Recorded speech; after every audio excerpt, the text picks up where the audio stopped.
Welcome to Conversations That Matter. Our objective is to have one-on-one conversations with in-depth thought leaders on the issues that are shaping the future of British Columbia. And each week before we get started, I'd like to invite our correspondent McNish to give us a little bit of history and background on the issue from the perspective of the guest that we're having today. Today, that's Tom Syer from the Business Council of British Columbia. What do we know about Tom? Stu, Tom is someone that has a lot of experience both on the for-profit side of the table as well as on the government side of the table working with First Nations. He was Deputy Chief of Staff under Gordon Campbell and then spent several years recently working in the renewable energy sector, working specifically on Aboriginal relations. And he's now with the BC Business Council where he is looking after communications development and also working on the Aboriginal response to this Williams case, which of course the Supreme Court of Canada came down with in June, which provides this very new context for looking at Aboriginal land claims, going from what was originally a postage stamp approach to basically looking at First Nations and where are you now and what are you doing in the current context. Now moving to this much more expansive definition of land and title that looks at the history of fishing and hunting and the nomadic movements of First Nations people, potentially giving First Nation bands a much larger swath of British Columbia that they will be running. A lot of people went yikes when they heard that, not to be trite about it, but the Business Council said, whoa, let's just cool our heads, let's get off the front page and take a look at this and say, no, it's really business as usual. Are they correct in that? Well, I think you're right, Stu. There's no doubt that the business community is trying to put its best foot forward on this. There's a lot of water under the bridge, so to speak, with resource projects in British Columbia. We know the Prosperity mine, the Tsilhqot'in mine that was smack dab in the middle of the Tsilhqot'in lands that were at the core of this decision. That huge mine project is very much on hold as a result of First Nations claims.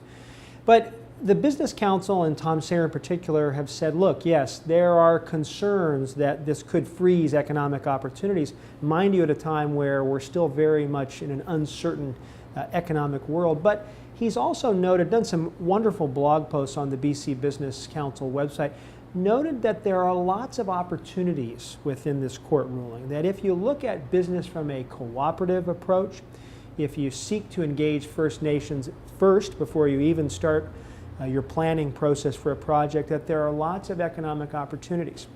He points to data that shows that successful data where First Nations have worked with companies where they were engaged early on and where First Nations, if they can see the economic opportunity and if there's a meaningful partnership developed, that they will come on board and be a contributor to the development.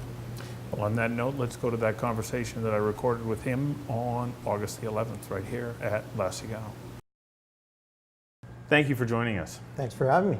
It's a very important topic, land claims in British Columbia. From your perspective, where are we at right at the moment, especially in light of the Tsilhqot'in decision that's just come down from the Supreme Court? Well, I think we're on a path to reconciliation, and there's a lot of question about how far down the road are we to reconciliation in this province. And I would argue that we're actually a lot further down the road than some people might think in light of what we sometimes see in the front page of the papers.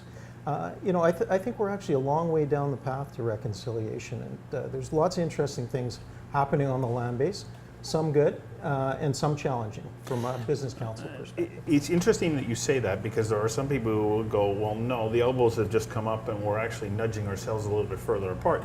Are we not almost setting ourselves up for some sort of confrontation because we've got a group that for the last 150 years basically has been saying, hang on a second, you took our land, and now they're going, okay, now the courts recognize that it's ours. How does that bring us closer together? Yeah, well, I think if we get off the front pages for a minute and look at the relationships, which are the foundation of reconciliation, and actually what's happening economically in this province, we've got hundreds of agreements now between businesses and First Nations to enable and share prosperity in this province in a mutually beneficial way. The provincial government has got literally dozens of instruments that they use to promote economic reconciliation, ensure that we can get things done on the land base.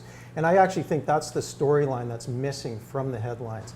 There certainly are some challenges, and we do see them in the front pages, but we also see a whole variety of areas where success is happening, success that's leading to prosperity for all communities in this province.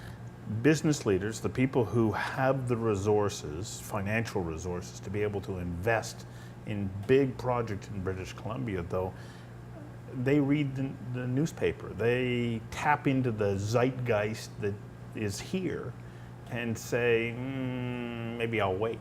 And is that not really the biggest challenge? Maybe we are moving closer together over here, but we have decision makers who may go, I'm uncertain. One of the privileges and benefits of working with the Business Council, I run our Aboriginal Affairs Committee, so we've got about 40 of the kind of leaders in the business community doing agreements, economic development with First Nations across the province. And I think the storyline that they would tell you is that, yeah, you know, some of it's tough work, but a lot of it is moving along very well, in fact. And we are getting agreements, we're getting projects developed, we're sharing the benefits. You know, I think some of the legal framework that has led to the whole notion of both rights and title, the duty consult and accommodate, all of those legal framework that's been in place for quite some time now, we are executing well on the ground on it. And you know, I think when you talk to our group, and we're 250 of the larger corporations in the province, you can get things done. Yeah, are there investment challenges? No question. But are we at gridlock? Are we at problems everywhere in the province? The answer is absolutely not. We're moving forward. Okay, put yourself in the shoes of somebody who is a mining executive or a forestry company executive, and they're saying, okay, I want to make a substantial investment into this part of the province. But there is a claim, not even title granted, there's a claim here, and there's an overlapping claim. Who do I deal with? Well, we have a very robust process of having the province. For those companies who maybe are new to the province and don't understand how to do these things, the consultation protocols are now fairly well established. The province does help companies find out who they should go talk to, help understand the process of coming to agreements. And then the province themselves has a whole set of tools that go help enable the development, whether that's revenue sharing from the mineral tax revenues that the Crown receives. All of these things are now in place to help deal with the exact issues you said. What should I go do when I've got these various challenges? And there are challenges, and I'm not trying to diminish that, but what I'm saying is we do have a very robust set of tools now to go deal with that, and deal with it in a way that's been quite successful. I have to tell you, I was with a business leader on the day that the decision came down, and there was almost panic that I could sense in their initial response, because they're going, uh-oh, what does this mean? We've gone from postage stamp to mountaintop, and not just the duty to consult, but the need to obtain consent. And there was actual fear. And I know that you're saying, well, let's not panic. Yeah. Well, and it's not just me. A lot of the First Nations leaders we deal with are saying the same thing. You know, when they say, what's changed? Well, not a lot's changed in terms of the process of coming to economic reconciliation. A lot of those process issues haven't changed. Certainly the definition and finding of title has changed. You know, the Supreme Court of Canada has made that very clear. But one thing I think we need to understand is the test of proving title is a very onerous one for First Nations. If you read the judgment from Justice McLaughlin and a unanimous decision at that. It is a very robust test. In the Tsilhqot'in case, it took them over 2 decades to get to that point of actually finding title. I think what we're hopeful for, that it was never a question of, you know, is there no title in the province? We've always known that there's rights and title as part of the Constitution, as part of the framework, as part of the 200 plus First Nations in this province. But I think what we need to continue to work on is understanding that title certainly is going to be present on the land base, but it certainly isn't going to be 110% of the province, as some people have claimed. The Tsilhqot'in decision of itself, the actual finding of title was for a fairly small portion of their overall territory in finding. So I think there's a little bit of caution that needs to come into play when we think about a new notion of title and what it actually means on the land base. And I think what we're hopefully going to be finding, and certainly some of our dealings with First Nations leaders, we found this, there isn't a real strong desire to go out there and spend another 2 decades in course to prove title. What there is an interest in doing is getting back around the table to negotiate good agreements for both parties, and based on respect, recognition, and reconciliation. So all those kind of processes and steps that we've had in place for the past little while, they're going to continue on. But I think it is important to acknowledge that the finding a title is significant, and you can't say that it wasn't significant. You say come back to the table, but if we take a look at the Treaty Commission, it's been stalled for quite some time. And there's a number of bands that have just opted out. They said, I'd rather go to the court. Yeah. A lot of interior First Nations food. How do we move beyond that? Or does it matter when we look in light of Delgamuukw that everybody is saying we have to consult anyway? Yeah. And I think it's definitely the latter. Our definition of table is not so much a treaty table anymore.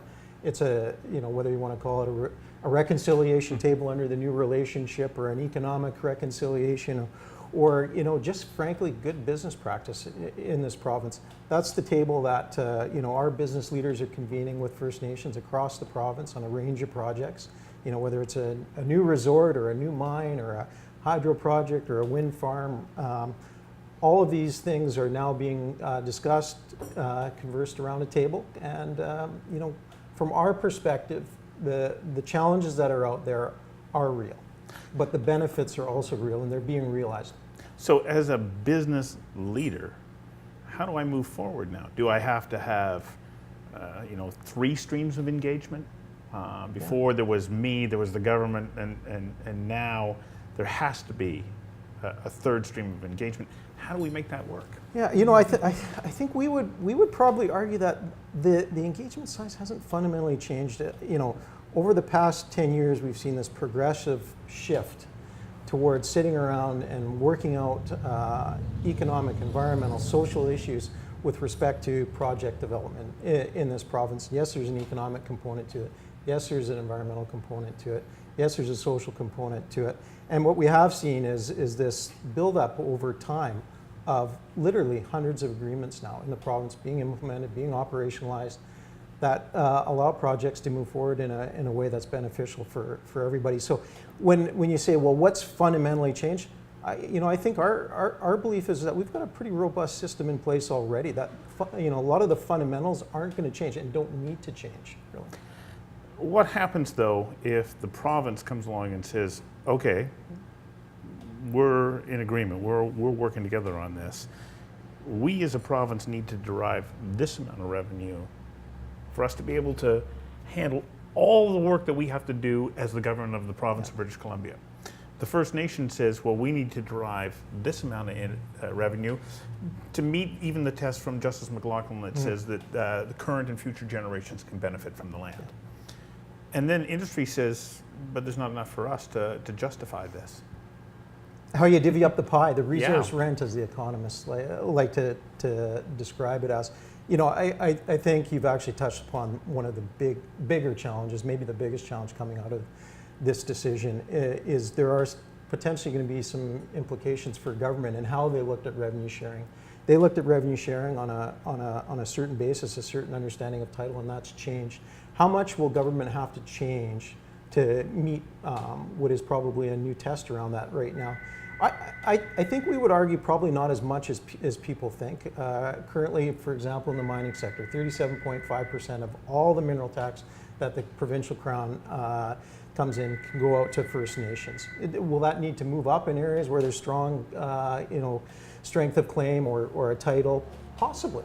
But I think we need to go eyes wide open about that and understand that that is going to be a part of the process. I do think part of the issue for industry in their engagement with First Nations is to not, to a certain extent, get dragged into those government-to-government conversations around that. There are business relationships that come with First Nations in industry, and then there are government-to-government relations that's come with certain aspects of the royalty regime. Industry needs a return to make a project happen, and I think there's a willingness to converse about what that is and who's going to get what. But at some point in time, though, there must be a return, otherwise there's no development. How incumbent is it upon industry to go to those First Nations that they plan on investing in their territory and say, we're here to work with you, but more importantly, we're here to train your people, like so that they come up to the standards that are required? And how big of a task is it to do that? Yeah, I think this is one of the biggest areas and frankly most promising areas for constructing a relationship that really delivers benefits to all parties. You know, when we think about project development in remote areas, it's sometimes hard to find workforce areas. You know, my personal background in doing hydro projects and wind farms, you can actually get a significant benefit from working with the local First Nations because you don't have to fly them in from somewhere else. They're local, they might understand the terrain and better than the companies that you're working with that are actually constructing projects. So there's the potential for those benefits. I think what we're finding is exactly the point I think you're trying to make, which is, okay, how do we bring that capacity to where it needs to be so you can maximize the benefits for the First Nations and for your company as you do development? And that's a frontier that I think we're seeing great improvements on. Lots of work left to do on that front as well. Lots of work, and you could lay the, I have to say this, the blame right at our own footsteps, because we left a whole group of our population ill-prepared to take on a challenge of this nature, or of this scope. Sure, and I think when you look back at things like the Kelowna Accord and attempts we've tried to do to address what really was a systemic challenge, you know, one of the most negative legacies of the colonial era around that entire issue. But this is, I think we should view it as an opportunity though. And BC does have some unique advantages.